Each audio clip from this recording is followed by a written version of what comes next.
One.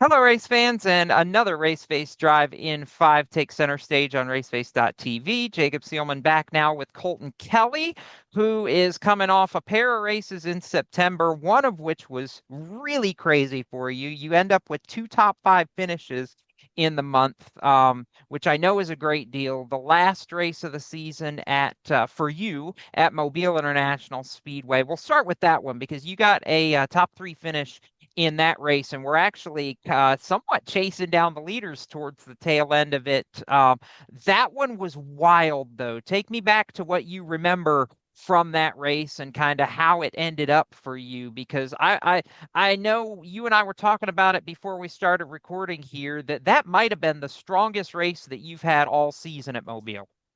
We definitely got our qualifying game to start off with. I really fell off in my qualifying game. We were qualifying seventh outside of the roll there, and I qualified fifth that day, which was a really big improvement for me. And I went through the field, led a bunch of laps, got to the lead, probably within 4 or 5 laps there. Led about 15 to 20 laps, and then Steve Davis came, and we had a really good side by side race for about 5 or 6 laps. And then Keaton Harris went around us, and Steven and Keaton had a good race, and I just saved my stuff. And then there was a caution that came out right before the checkered flag, which bunched all three of us up there. And it was a green white checkered, and we are all. It was a three wide finish for the race. It was an amazing race. I know that's the kind of race I know that can really build a young driver up. Do you feel like you came out of that race with even more confidence given given everything you've done from start to finish this year, the Pro Truck? Yes, absolutely. We've came a long way. My expectations, like I will say, they were blown away. I didn't even think I was gonna top five any races this year, but yeah, it was an amazing race. Probably the most physical and mental race I've ever raced in my life before. It was just running on the outside of someone and then pushing really hard when you're in lead and defending and passing and everything. And that race was just really, really physical on me. I think back to what you said and kind of how you were down when you had the crash back in April at Five Flags and had to miss the second half of that weekend at Mobile. And since then, I mean, it you've been on a run of eight straight top 10 finishes, and three of your last four have been in the top five. I know that comes down to having a fast truck, but how much of that has been kind of lessons you've learned as a driver too, and kind of building from where you started to where, okay, maybe we made a mistake in one race, but you've come back and you've been able to minimize those mistakes as we've gotten deeper into the season. Yeah, I think I just improved my racecraft over this year, and from going from a really small quarter midget with barely any horsepower to a big truck to getting rookie of the year and being able to contend for multiple wins is just an unbelievable feat. I'm curious, you talk about the racecraft of driving the pro truck.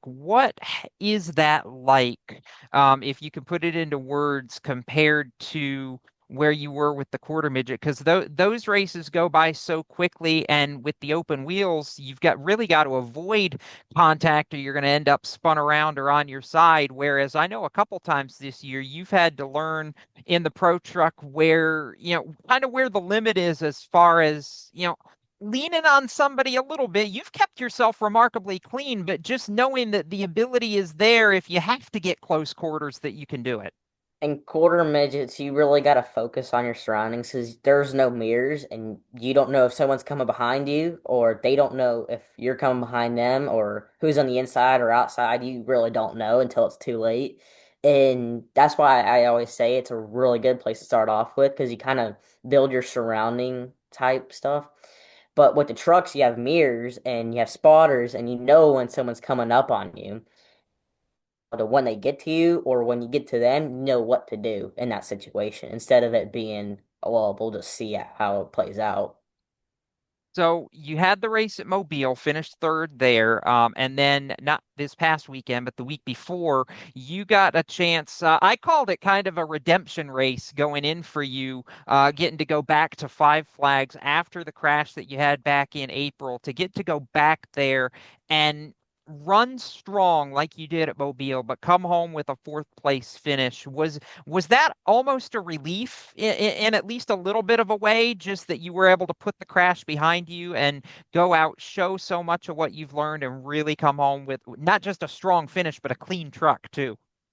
Yes, the race before we placed seventh, which I was just nervous on the track with the wreck and everything that just happened. And then to turn around a couple weeks later and place a fourth was really big. And the funny thing is, about the whole weekend, I was fourth fastest in qualifying, I was fourth fastest in practice, and I finished the race in fourth. So it's just kind of the fourth place truck, you know? I was going to say, you took a fourth place truck and you finished fourth with it, so not bad at all. I'm curious, what are some of the things that you feel like you've learned and grown as far as racing at Five Flags these past two races? Because a lot of even veterans will say how difficult that track is, especially for drivers who maybe haven't seen it very much before. What are some of the things you've had to learn there specifically in order to find some speed and get better? Well, when the sun hits the track, it's very loose. I would have assumed it would have been really grippy and you could ring around that place pretty good, but I was completely wrong. And another thing is that the patches on there, they're different. It's a concrete, it's an asphalt, and when your tires hit it, you just lose control and you just got to keep it under you. I think those are the two biggest things. And then the walls, the inner side walls, because you got to basically scrape them every lap just to run them a defensive lap. I think those are the three biggest things right there. Is that a little unnerving in a way for somebody who hasn't done that a whole lot to know that, hey, there's a wall there. I basically got to be right on it if I'm going to protect the inside and not let somebody get to me. I don't really think so. Just coming from my quarter midget years, like I said, you got to focus on your surroundings. And we were running an inch off the wall every single lap, and we were protecting on the inside. It wasn't too big of a problem for me, but I know other people, it was a big problem for them because they were probably like a whole truck length down off the wall. Mhm. So to look ahead just a little bit, we won't get into this too much yet, but there is the possibility out there of you getting an opportunity to take the Pro Truck back to Five Flags for Snowball Derby week in December. But I just want to kind of reflect on your season as a whole to this point, from where you thought you were going to be to where you've ended up. Are you pleased with how this season has gone? Not just from a standpoint of things you've been able to learn, but really for the success that you've had. I've been very pleased. It's been an amazing year. We've met a lot of great people. We've met a lot of people that could take me to the next level, like late models or supers or whatever you want to say. We've met a Mhm. lot of people, and I think that's the bigger aspect of this year. Instead of about the finishes, it's more about the people. Sure. It is, I guess this kind of goes without saying, but to illustrate it for the fans, is that the kind of the target that you're setting for yourself in your mind is wanting to make that jump to late models here in the not too distant future for yourself? Yes, it'll be pretty soon. I'll let you know that. We're excited about that for you, Colton. I know it also takes a lot of people right now and supporters to help you do what you're doing. We see the logos on your crew shirt there, but I want you to also give them a shout out. Sponsors, thank you, supporters, anybody that you need to give a call to here.